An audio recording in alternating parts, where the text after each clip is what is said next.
Bom dia, irmãos, graça e paz a todos. Deixa eu fazer uma pergunta. Quem é que verdadeiramente pode nos conduzir, nos introduzir para a realidade espiritual que esse momento representa?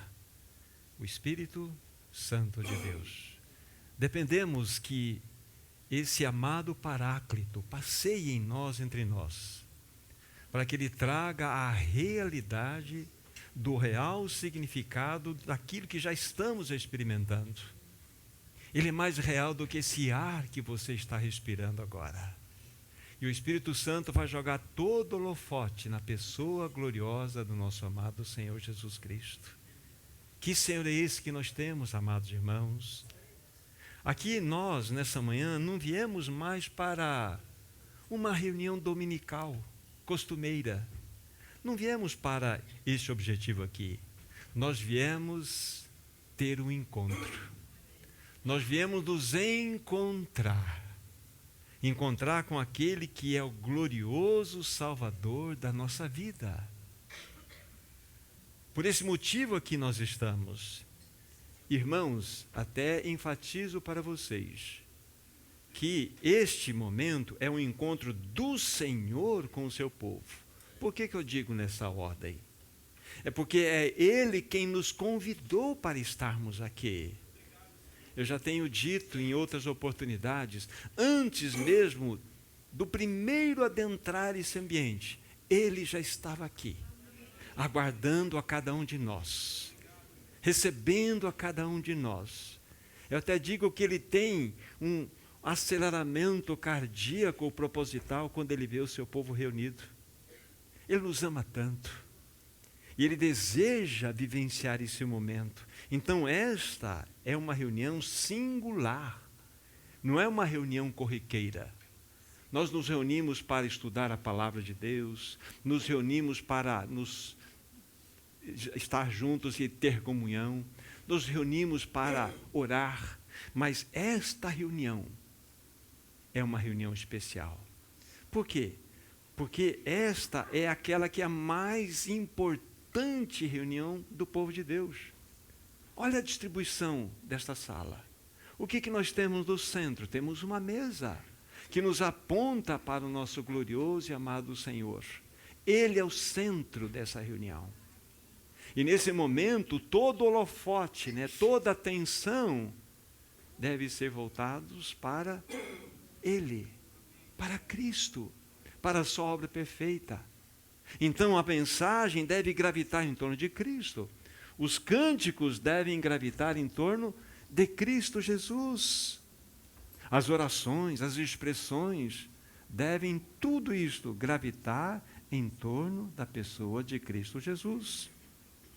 E há um único modo, um único meio adequado para nós reagirmos diante desse convite: adoração. Glorificar esse Senhor maravilhoso que deu a sua vida por nós naquela cruz. Então que o Espírito Santo verdadeiramente, uma vez mais, nos socorra nesta manhã.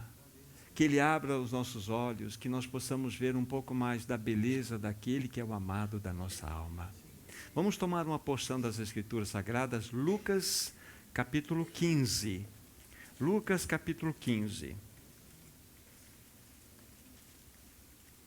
Lucas capítulo 15. Vamos ler inicialmente os 2 primeiros versículos, 1 e 2. Aproximavam-se de Jesus todos os publicanos e pecadores, para o ouvir. E murmuravam os fariseus e os escribas, dizendo: este recebe pecadores e come com eles. Agora, nós vamos nos ater do versículo 11 até o seu final. É uma leitura longa. Eu vou procurar aqui ler um trecho e fazer algumas observações até chegarmos ao ponto que desejo nessa manhã. Versículo 11. Continuou: certo homem tinha 2 filhos. O mais moço deles disse ao pai: dá-me a parte dos bens que me cabe. E ele lhes repartiu os haveres. Passados não muitos dias, o filho mais moço, ajuntando tudo o que era seu, partiu para uma terra distante e lá dissipou todos os seus bens dissolutamente. Aqui nós temos o quadro da parábola chamada parábola do filho pródigo. Conforme nós vimos aqui, ele pegou toda aquela parte que cabia a ele como direito, e então ele vai para um país distante, e lá ele vai dissipar todos os seus bens, vivendo de modo dissoluto. Aí nós sabemos que no avanço da história, ele percebeu que naquele ambiente que ele foi, houve uma grande fome, e ele começou a ter necessidade. E o único meio de subsistência dele foi ser levado para um chiqueiro para cuidar de porcos. E a única alimentação que ele teria seriam as bolotas que eram dadas aos porcos. E dentro desse quadro tão impressionante, então ele vai se lembrar dos trabalhadores do seu pai. Quantos trabalhadores do meu pai comem pão com fartura e eu aqui estou passando fome? Já sei o que vou fazer. Vou voltar para o meu pai. E ele prepara um discurso maravilhoso. E então ele vem em direção novamente à casa do seu pai. Então, quando ele toma essa atitude, no relato vocês vão perceber, então a Bíblia fala que o pai o avistou de longe e saiu correndo. Algo completamente indigno para o ancião e muito menos para um pai. Ele foi em direção ao seu filho. E nós sabemos, a Bíblia fala que ele ficou completamente tomado de uma compaixão no seu coração. As suas entranhas se mexeram. Então ele vai, ele abraça o filho, ele beija o filho, ele ordena que seus servos tragam as melhores roupas, tragam anel, coloque sandálias, mata o bezerro cevado, vão fazer uma festa para esse meu filho, porque ele estava morto e reviveu, estava perdido, foi achado. Esse é o relato inicial. Mas na sequência, a partir do versículo 25, nós temos o relato da reação do filho mais velho. Ele estava no campo, ele estava trabalhando, e quando ele está voltando, ele percebe que há uma festa lá na casa principal. E ele vai perguntar então para o seu servo: o que está acontecendo? O teu irmão chegou e seu pai preparou uma festa para ele. Aí nós vemos que esse irmão mais velho ficou profundamente indignado com aquela situação e não quis entrar no festejo. E seu pai então sai e tenta dissuadi-lo para que ele pudesse entrar e se alegrar com a vinda do seu filho, a volta do seu irmão, a vinda do filho do pai e do seu irmão. Mas ele não quis. Este aí desperdiçou todos os seus bens com meretrizes e você manda matar um novilho cevado para ele? Quantas vezes eu com os meus amigos não tive nenhum cabrito para celebrar com eles? Aí o pai vai dizer no versículo 31, o pai: meu filho, tu sempre estás comigo e tudo que é meu é teu.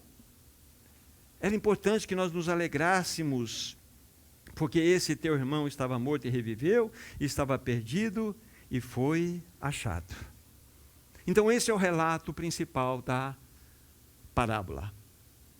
Alguns irmãos dizem para nós que essa parábola do filho pródigo é considerada por muitos como aquela parábola que é a pérola de todas as outras parábolas. E de fato nós temos muitas lições preciosas aqui. Nós temos verdades incríveis através desse ensino tão glorioso do Senhor. Em linhas gerais, nós podemos estudar essa parábola em duas perspectivas. A primeira perspectiva, seríamos estudá-la na realidade da perspectiva do amor extravagante do pai em relação ao filho. Rapidamente nós fizemos um relato aqui. Mas a segunda perspectiva da análise dessa parábola é em relação do dever do filho mais velho. Guarde isso, do dever do filho mais velho. E é nessa perspectiva que nós vamos dar uma olhada nessa parábola nessa manhã. E para que isso possa ser feito, eu preciso novamente jogar dois destaques aqui para vocês de uma leitura que nós já fizemos. Coloque novamente os olhos dos versículos 1 e 2. Por quê? O primeiro destaque que você e eu precisamos aqui trazer à luz da nossa compreensão, qual era o público que Jesus estava dirigindo aí estas, eu vou dizer no plural agora, estas parábolas, porque não só do filho pródigo, mas nós temos a parábola da ovelha perdida e da dracma perdida. Vamos juntos. Então, qual era o público que Jesus tinha diante dele? Versículos 1 e 2. Aproximavam-se de Jesus todos os publicanos e pecadores para o ouvir, e murmuravam fariseus e escribas. Então nós temos um público com dois grupos diferentes: publicanos, pecadores, fariseus e escribas. Os publicanos eram aqueles judeus que tinham se vendido para o Império Romano e se tornaram cobradores de impostos dos seus próprios patrícios. Então eles eram leprosos sociais na compreensão dos fariseus. E os pecadores eram aqueles que viviam vida dissolutas, eram leprosos morais diante dos fariseus. Ou seja, os fariseus e os escribas não aceitavam de forma alguma que tanto publicanos como pecadores poderiam ser salvos. Então, este é o público, guardemos juntos isso aqui. É importante essas informações para que nós chegamos naquele ponto-alvo. Guarde essa informação. A segunda informação, o segundo destaque, encontra-se aqui no versículo 11 e 12. Continuou: certo homem tinha 2 filhos. O mais moço disse: Pai, dá-me a parte dos bens que me cabe. E ele lhes repartiu os haveres. Então nós temos aqui a divisão da herança. 2/3 vai para o filho maior, o mais velho, e 1/3 iria para o filho mais novo. E esse filho mais novo, então, transformou aqueles direitos deles em dinheiro e fez tudo aquilo que nós relatamos para os irmãos. Então, esses 2 pontos são muito importantes que guardemos para que cheguemos naquele foco fundamental que tem todo o motivo do nosso encontro aqui nesta manhã. Aí temos todo o desenrolar da parábola. Agora, o que precisamos compreender nessa palavra de modo inicial? Vou levantar uma pergunta que talvez não vai fazer muito sentido para você, mas essa é a pergunta. Qual foi o preço pago para trazer de volta o irmão mais novo? Aí você poderia, num momento, num primeiro olhar, dizer o seguinte: mas não houve preço algum.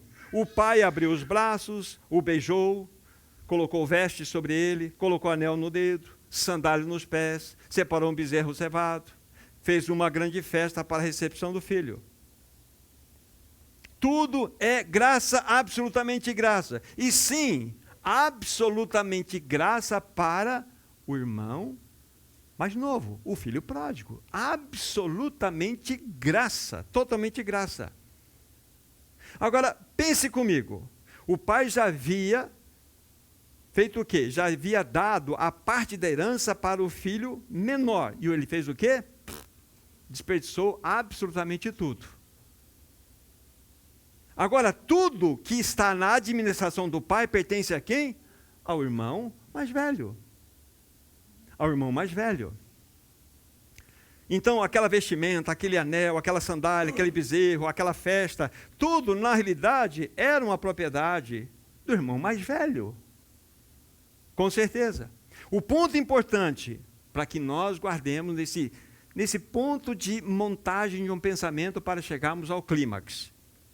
Não haveria como trazer o filho mais novo de volta à família, se não fosse através das custas do irmão mais velho. Pois tudo era dele, conforme o versículo 31. Meu filho, tudo que é meu é teu. O pai administrava, mas era tudo do filho mais velho. Agora vamos trazer um pouco de mais luz para avançarmos. Algo muito importante. Então, o capítulo 15, como os irmãos sabem, ele é composto de 3 parábolas. A parábola da ovelha perdida, da dracma perdida e do filho pródigo perdido. Correto? Agora, a pergunta que eu faço, ou não preciso falar, eu vou dizer o seguinte: na primeira parábola, quem vai atrás da ovelha perdida é o pastor. Ele tem 100 ovelhas, uma se perdeu, deixa 99 lá no deserto e vai buscar a perdida. Ele a acha, a coloca sobre os ombros e atrás. Não é isso que está escrito? Então, quem vai atrás da ovelha perdida é o pastor.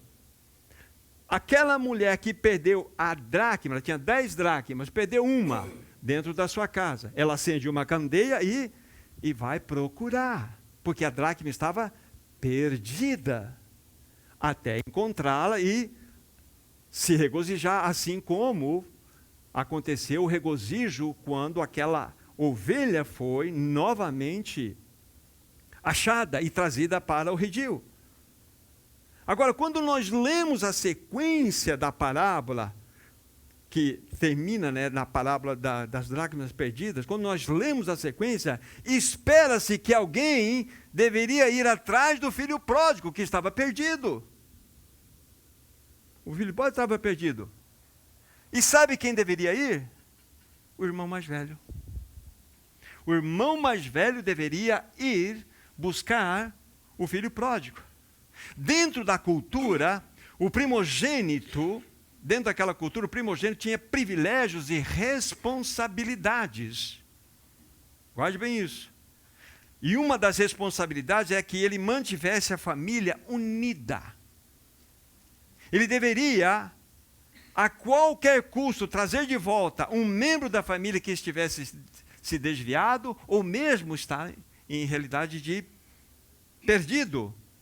Ele deveria dizer ao pai, o filho mais velho, ele deveria dizer o seguinte: pai, o meu irmão mais novo se perdeu.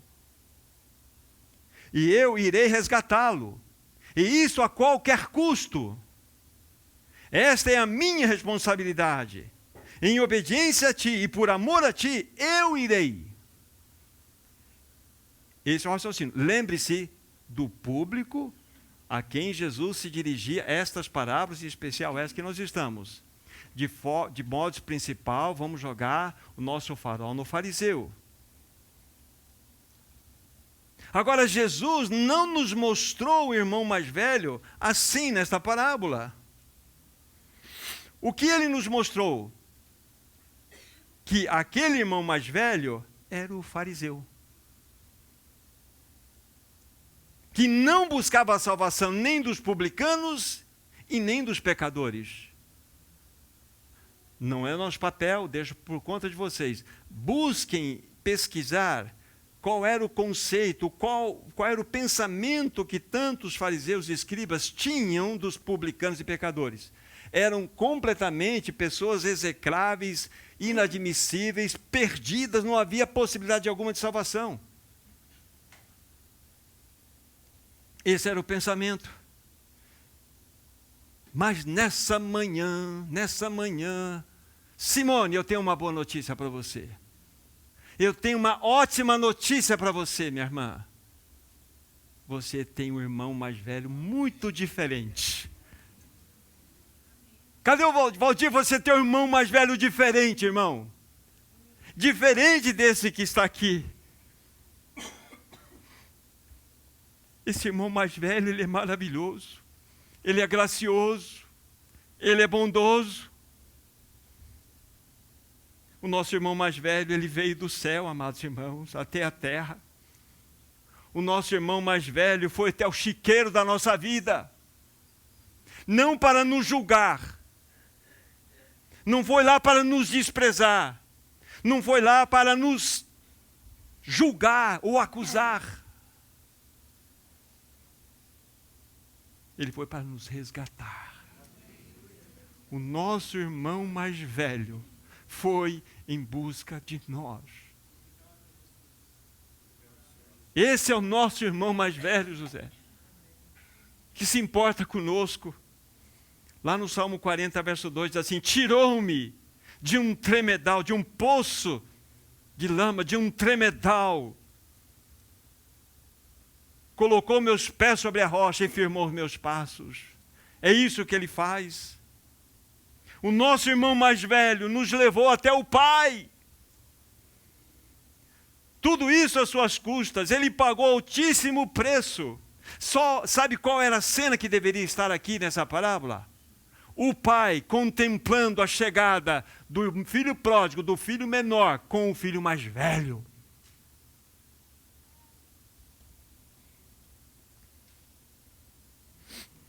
Irmãos, o nosso amado Senhor Jesus Cristo abriu mão da sua glória. Ele deixou o seu reino por causa de nós. Ele veio até nós cheio de graça e de verdade, foi para uma cruz, marchou para uma cruz como um rei que estava indo em direção ao seu coração. Lá, sabe uma coisa que aconteceu, Daniel? Ele abriu os braços para você, não apontou o dedo para você. Ele abre braços para o pecador. Ele não aponta dedo para o pecador. Que Senhor é este? Irmãos, para que você e eu tivéssemos vestimentas de justiça. Sabe o que aconteceu? O teu irmão mais velho foi crucificado nu naquela cruz. Porque você e eu podemos brindar na mesa do banquete? Porque o teu amado Senhor, Ele tomou, bebeu até o fim o cálice da ira e do juízo de Deus, porque os nossos pecados foram colocados sobre Ele. Isabel, este é teu irmão mais velho.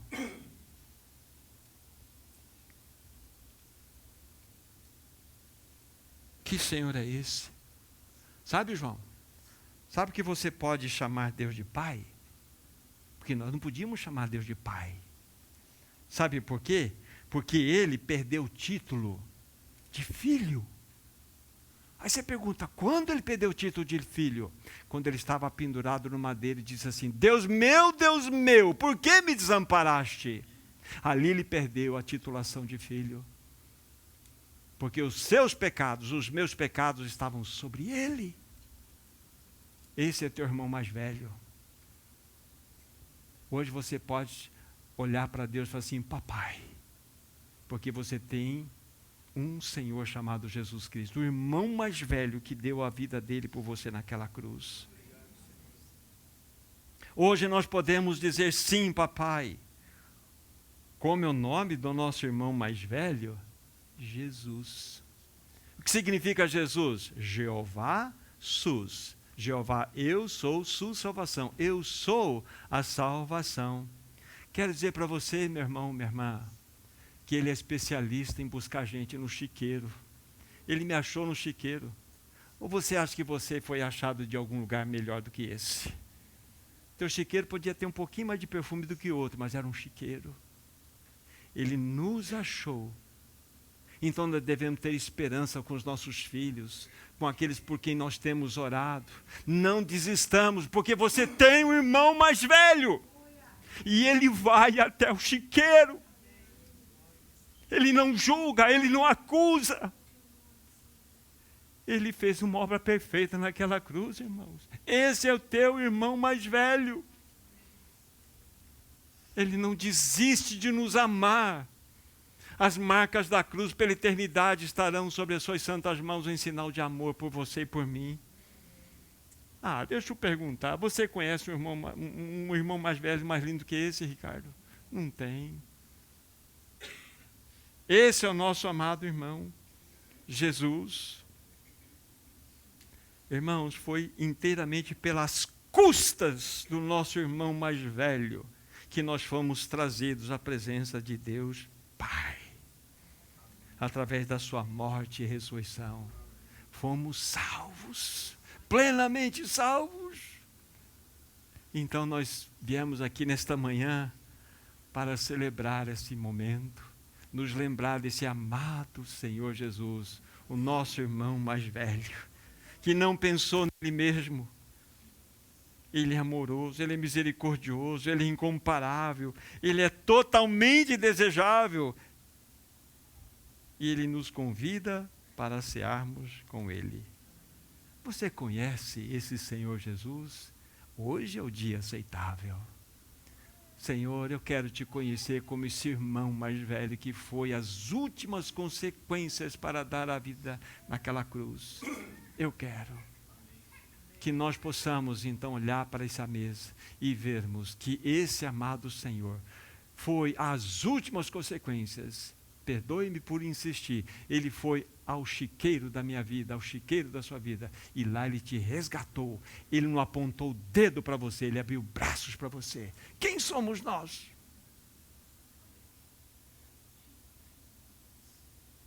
O que eu tenho a dizer para Ele nessa manhã? O que você tem a dizer? Oh, amado Senhor, Tu és o amado da minha alma. Tu és incomparável, Tu és totalmente desejável. Irmão, irmã, tem esperança. Tem esperança. Olhemos para esse Senhor glorioso. Se Ele me buscou, meu irmão, Ele pode buscar qualquer pessoa.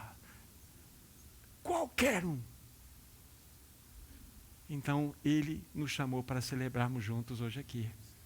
Então, a Ele toda a glória, toda a honra, todo louvor, toda a majestade, e tudo aquilo que o teu coração possa borbulhar para fora. Vamos nos expressar em louvor, gratidão e adoração a esse nosso amado Jesus Cristo, nosso querido irmão mais velho. Amém.